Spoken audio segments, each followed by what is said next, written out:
Superman is good, but it's not super. This is Exasperated Nerd Explains, spoilers ahead. I will give the movie a lot of credit, and perhaps this is me being generous given the Snyderverse version of the character, but they do get the character of Superman right, which is important in a Superman movie.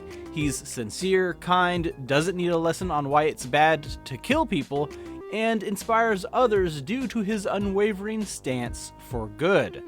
However, this is definitely primarily a DC Superman movie instead of solely a Superman movie, and by that I mean it spends a chunk of the runtime establishing this new DC universe instead of focusing on Superman. It does this fairly well and often also moves the regular plot forward, but it also leads to it feeling a little overstuffed. I didn't mind this too much, but it was something that came up from time to time.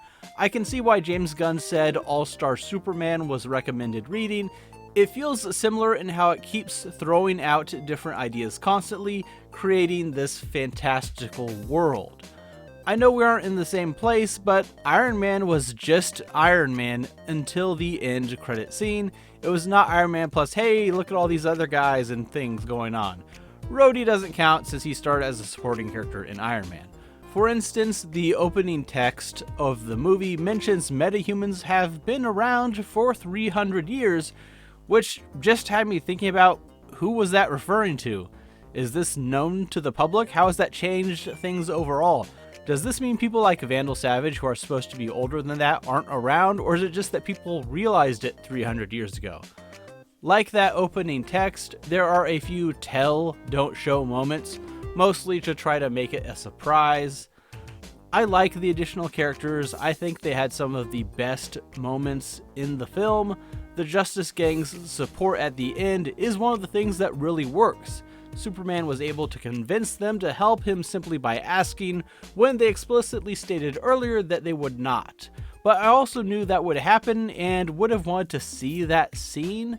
Maybe it played out too similarly to when Lois was saying the same thing to them, but it was obvious they were going to show up, so it wasn't a surprise. Some of my issues could have been solved with a few simple changes. Let's start with the L's. The message from his birth parents where they are speaking all softly, and they're apparently talking about killing without mercy. Why not have the translation be doctored by Luthor? I know Mr. Terrific said that he knows those experts and they wouldn't lie about the forensics on the footage, but apart from it being real, how have they had time to analyze a language they've heard for the first time in a few minutes? And 2, Lex has a secret prison in a pocket dimension.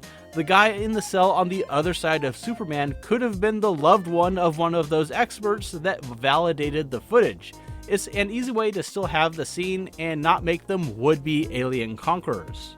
You may say that takes away from the "you're you" choices scene, but that scene didn't really work because for me it was too obvious anyways, and you could still do that scene if he's under the impression that the lie is true in that moment. And okay, the Kents were not from Kansas. I'm sorry, maybe they are transplants, but they are not native to the state. That is not a Kansas accent. Also, one sacrifice the movie made for the sake of all these other characters and establishing things, there's no real Clark Kent. Now you can say, well, he's always both in a way, or he's Clark when he's at the apartment with Lois or at the Kent's house, but he's with people who all know Superman at those times. I may be forgetting a scene, but isn't there only one scene where he's Clark Kent in full Clark Kent mode? And that's when he shows up at the Daily Planet. Is he really Clark in any other scene? His identity is not really present. The interview scene works a little better in the movie between Lois and Clark than in the trailer because we find out one of the reasons why she is so antagonistic is because she's thinking of breaking up with him. I do think it's funny that she says it's a breach of ethics to have him interview himself, but it's not to have her interview him, even though they're in a relationship. The fight scenes were well choreographed and shot. Even when a lot was going on, it was easy to follow and see. Some other small things that bothered me: Superman is defeated for the first time by the Hammer, and that same day Lex Luthor reveals he has a metahuman more powerful than Superman. Why didn't anyone in the Defense Department connect the dots there? Zero questions about how he made the most powerful metahuman, or how Lex even knows his superhuman would beat this new, more powerful metahuman that just showed up and beat Superman. Is Rick Flag really that high up to be in those meetings? I didn't get that impression from Creature Commandos. It bothered me that the Justice Gang all clearly have a JL on the front of their suits, even though I liked the bit. Guy Gardner was great, Mr. Terrific was fun, Hawkgirl was meh, mostly because of the annoying screeching. The anti-proton river scene went on for way too long. That should have been cut down a little tighter and shorter. As a reader of comics, the Ultraman revelation was obvious, and that was obvious about how he gained access to the Fortress of Solitude. I mean, in a way, it's also the Superman 4 Quest for Peace plot point. Also, I guess a very dumb Superman clone can be killed in self-defense, though admittedly he may come back as a form of Bizarro. How do Perry White and Jimmy Olsen know something is going on between Superman and Lois Lane when officially Lois Lane didn't even interview Superman until 2 days ago, which may not have been written yet? Does everyone at the Daily Planet staff know Clark is Superman? On that, if not, they were all just fine with Clark being absent for several days from work without any notice. Most of the Daily Planet staff was just there and didn't really do anything.